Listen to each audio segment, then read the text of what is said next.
So, niloloko po tayo. Yes. Ulitin ko, ang mastermind, BBM. From the very beginning, sinasabi ko lang na siya ang mastermind. Siya talaga. Ginamit lang si Sandy ko at si Martin Romualdez. Nag-uusap yung magpinsan. Ngayon, nahalata nyo, Ombudsman at DOJ. Yes, wala nga Kinakasuhan asahan agad yung mga nagsasabi totoo. Ito, nagsalita si Martin Romualdez. Bakit hindi to? Unang-una, sinabi nila, kakasuhan namin si Martin Romualdez. Nilagyan na nila ng hindi siya pwede makalabas sa ibang bansa. Ano yun? Pautot lang ni Boeing. Tapos, nagsalita si Martin Romualdez. Sinabi niya, executive, liwanag. Ang executive, Si BBM yun. Siyang mastermind. Oo, di ba dapat yun Pero, i-investigate ngayon, namin? wala na. Bakit hindi sila nasagutin ng Ombudsman, DOJ, Yun nga. at Presidente Martin Inilabas na nga yung nagsasalita? Presidente doon So, si ibig Martin sabihin, at si nagkaregluhan na, nagtakutan lang. Yes. Dahil nalaglag nila si Martin, kung ilaglag niya, sasabihin niya mastermind. Yun lang yun. Bakit pinagtatakpan? Involved pa sila or may usapan pa sila? Yun na lang, recently, nagsalita na si Martin Romualdez, aliwanag. Executive ang involved. Pinangalanan niya lahat. Yung public na highways. Wala naman nag-iimbestiga. Wala nang naniniwala kay BBM. Kung ano man ang sabihin dyan, di ako naniniwala. Wala nang batas eh. Walay talaga. Well, lantayin natin. Inahamon ko sila na sagutin nila ito.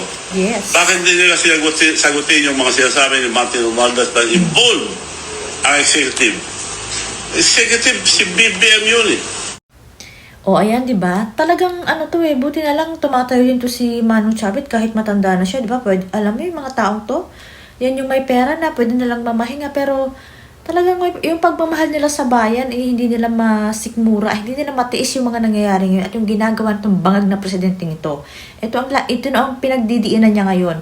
Si Marcos ang mastermind dahil siya naman talagang kung tutuusin, ginamit lang niya yung dalawa, pero kasagwat pa rin yung dalawang yun, hindi pwedeng exempted sila, pero ang pinaka-mastermind talaga si Bongbong Marcos, yan si bangag na yan. Katapos, di ba yun nga, totoo yung sinasabi nito na wala nang batas kasi nga, parang may pakululang na ganun si Boying, tapos wala na, parang nag-ariglohan na. Tapos ngayon, ang lumalabas nga, parang talagang inilalabas sila dun sa issue na yan, yung bangag na presidente. Ang gagawin talaga nilang mastermind si Martin at si Saldico na napaka-imposible naman kasi nga hindi naman gagalaw yung mga yan ang hindi alam nung bangag na presidente. O diba? So ayan, hinahamon pa rin sila hanggang ngayon ni Chavit Sisong. At tagal na nitong nagsasalita. Pero wala man lang sumasagot sa kanya. Si Auntie Claire lang. Sinasagot naman yan na, nako, para kang, sabi nga niya, parang asong ulul na kapag basta't may maibigay na pagkain, itatahol. Ganun yung sinasabi niya kay Auntie Claire. Kasi kung yung sabi ko nga, basta't si Auntie Claire ang magsalta, nako, pag hindi pagtatawanan ay kaiinisan lang talaga. Wala nang naniniwala kay BBM. Kung ano man ang sabihin dyan, di ako naniniwala. Wala na talaga. Hanggang di ba imbestigan yung mga mali-maleta, natutuyo, ang dami ng testigo, walang mangyayari sa ating bansa. Tuloy-tuloy, ito, kung hindi natin sila pahintuin, kung hindi imbestigahan yung mga... Wala nang batas eh. Nasaan yung Ombudsman? Bakit hindi nila imbestigahan? Sabi nila, kakasuhan si Martin Romualdez. Bakit wala na, tahimik na sila? Walay. Dahil ma-involve ang presidente. Yes. Pinagtatakpan na yung presidenteng bangag. Kakasuhan namin. In fact, niligyan na yata ng order na hindi pwede lumabas. Yes, pautot lang. Bakit tuminto na sila? Natakot sila kay Martin. At hindi na rin tinuloy ni Martin dahil pareho sila eh. Well, lantayin natin, inahamon ko sila na sagutin nila ito. Bakit hindi nila sagutin yung mga sinasabi ni Martin Romualdez na involved ang executive? Executive, si BBM yun. From the very beginning, sinasabi ko lang na siya mastermind. Yes. Ginamit lang si Saldico at si Martin Romualdez. Nag-uusap yung magpinsan. Ngayon, nahalata nyo, Ombudsman at DOJ, kinakasuhan kagad yung mga nagsasabi totoo. Ito, nagsalita si Martin Romualdez, bakit hindi to? Unang-una, sinabi nila, Kakasuhan namin si Martin Romualdez. Nilagyan na nila ng hindi siya pwede makalabas sa ibang bansa. Yes. Tapos, nagsalita si Martin Romualdez. Sinabi niya, executive, liwanag. Ang executive, BBM. Yes. Siyang mastermind. Siya talaga. Pero, ngayon, wala na. Wala. Bakit di Wala sila asahan. nasagutin ng ombudsman, DOJ, at presidente, bakit di nagsasalita? So, ibig sabihin, nag-aregluhan na, nagtakutan lang. Yun. Dahil nalaglag nila si Martin, kung ilaglag niya, sasabihin niya mastermind. Yun lang yun. Para tayong linuloko na ating Niloloko talaga. nakikiusap po ako sa ating kababayan. Hindi yung mabuti dahil puro diversion True, ginagawa nila. Lilito lang tayo lahat. Kaya ang ginawa ko na, mula nung nisnab ako ni BBM sa Japan, Inisnab kasi ito. Ikaw nagtaka ako kung bakit. Samantalang grabe yung So, supportan to. record ko lahat yung speeches nila, lahat yung pinupunta nila, lahat yung ginagawa. So, napagtama ko na, Yes. mabuti naman. At in-stop ako. Yes, Meron na damay ka silang sana. gagawin. So, dinokumento ko lahat ang Public Works and Highways. Record po galing sa Malacanang and Public Works and Highways 2. Sa isang media, sinasabi nila na mabay si BBM, gusto niya may pag-reconcile kay Duterte, ayaw kong kaaway, marami kong Malaking kaaway, gusto ko kasinungalingan. kaibigan. Tapos, mayroon media na naglaglag na grabe na ang nakawan sa ating bansa. Mga porsyento ng mga congressman, porsyento ng mga senator, grabe. Dapat ang pwedeng magsalita lang dito, BBM, he should Wala nga asahan. denounce it now, right away. So, yun lang interview sa kanya, yun. So, 2025, nilaglag na niya, para lalabas na eh. Yes. Sa dami ng ninakaw, hindi po mapagtakpan lahat. Hindi talaga lalabas at true enough, lalabas yan. lumalabas na.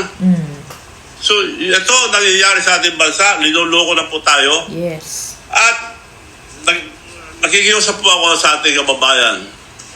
Suportahan niyo po ito dahil totoo po ito. Yes, true. Hindi po gago lahat ang Pilipino. Mga senador natin, tinawag ako, nagpunta ako kay Senator Lacson. Gusto kong tumestigo dahil marami akong nalaman ako. Grabe, oh. Nagtataka ako. Nagpapakapagod pa to talagang. Palagay ko, hindi na itutuloy yung pagpunta ko sa Senado. Kaya dito na ako magsusumbong sa taong bayan. Yes. Bakit pinagtatakpan? Magkakasagod na Involved ba ako. sila? Or may usapan ba sila? Yun na lang, recently, nagsalita na si Martin Romualdez, aliwanag. Executive ang involved. Si BBM. Pinakalanan niya lahat. Yung public and highways. Wala naman nag-iimbestiga. Walay. So, linuloko po tayo. Wala nga asahan. Ulitin ko, ang mastermind, BBM. Yes. So, ayan, diba? Totoo naman. Wala na talagang naniniwala dyan kay BBM. Lahat ng sinasabi niya hindi totoo, puro kasinungalingan. Ang mga naniniwala na lang dyan ay yung mga nakikinabang sa kanya, mga binabayaran nila, mga kasagwat nila. Yun, yung mga yun. Pero dun sa mga lalo sa mga ordinaryong tao, wala na talaga. Grabe no, talagang bilib ako dito sa mga taong katulad dito ni Manong Chavit. Kasi nga, kung tutuusin nga, mayaman na siya, pwede na lang siya manahimik, mag-enjoy na lang siya sa buhay niya. Kesa magpakapagod pa siya, kita mo, pupunta pa siya ng Senate para lang kausapin yung si Lacson, tapos para makapagtestigo siya. Talagang nagpapaka-effort siya, nagpapakapagod siya para lang matapos tong gulo na to. Ganun niya kamahal ang Pilipinas. Talagang nag-e-effort pa siya ng ganyan na nagpasarali nga, tumutulong pa rin siya. Kasi nga, hindi niya masikmura yung ginagawa nitong mga taong to. Kasi kung tutuusin, kung wala tong pagmamahal sa bayan, bahala kayo dyan, sige lang, ako naman, okay na naman ako Sa bagay, yun nga, nagtampo siya sa ginawang yun na nga, kawalang hiyaan din talaga ni Bangag. Kasi, sobra-sobra yung tulong nito nung kampanya. Talagang pinagawan pa niya sa sasakyan niya, si BP Sara saka si Marcos Jr. Tapos ngayon, gaganyanin lang pala siya. O, diba? Hindi man lang sinabi na, wala akong, yung kausapin man lang ba ng maayos? Kasi nga, utang na loob na lang. Sa bagay, wala ka naman talaga nga asang utang na loob dyan Kay PRRD nga, yung ginawa dun, sobra-sobra. Dito pa kaya, kay Manong, diba? Kaya yan na lang yung ginagawa niya para makatulong na lang siya. Talagang sabi niya, pag hindi natin hininto itong mga taong to, wala nang mangyari sa bayan natin. Yan naman yung lahat ng sinasabing itong mga tumatayo. Itong grupo na to, yan sila Kong Mike, basta nagsama-sama na itong mga may paninindigan at pagmamahal sa bayan, itong grupo nila na to. Tapos totoo talagang, noon pa naman kahit si Atty. Respicio, si Kong Mike, ito nga, lagi nilang sinasabi, ang mastermind ay si BBM. Wala naman kasi nga asahan na mag-i-investigate. Si Martin Romualdez, nagpareglo lang naman, nag-inarte lang naman. Pero ngayon, sinasabi na parang ang kakasuhan nga daw, ang pinapalabas ni Boying ng mastermind ay si Martin Romualdez sa kasi Saldico, na napaka-imposible naman, hindi naman siya paniniwalaan sa ginagawa niya. Dahil hindi naman makakakilos yun, hindi alam nitong bangag na to. Kaya yan, sabi ni Chavit, pinaglolo ko tayo. Talagang pinaglolo ko. Simula't simula naman, wala na talaga sarilang balak na naayusin ang bansa. Talaga yung nakawin at pasamain yung mga Duterte. Yun lang, yung buong term nila. Doon lang sila nakapokus. Berahin ang mga Duterte, pabagsakin, tapos gipitin yung mga taong kakampi ng mga Duterte, at magnakaw na magnakaw. Yun lang talaga. Kaya walang aasahan. Hawak nila lahat ngayon. Kita mo, pinagpapalitan. Tapos talaga sinasampulan nila. Tapos tama rin yung sinasabi nito na lahat ng ginagawa nila ay paglilihis. Lahat ay may eksena silang ginagawa para malihis yung issue. Kasi nga natutumbok na tumbok na yung mastermind at talagang itong si BBM na talagang hindi na talaga pinaniniwalaan. Nasa pwesto lang talaga sila, nako. Kaya ayaw rin nilang mawala sa pwesto kasi nga once na talagang mawala at makaupo si Bibi Sara, may kalalagyan talaga itong mga taong to. Katulad yan, may mga, ito handang-handang tumistigo si BBM talaga ang kaya yan, hindi pinapunta talagang kung ano-ano palusot ni Lacson para hindi talaga masangkot si BBM. Pero hindi naman nila pwede. Sabi nga niya, lahat, sa dami ng kawalanghiyaan, hindi lahat mapapagtakpan.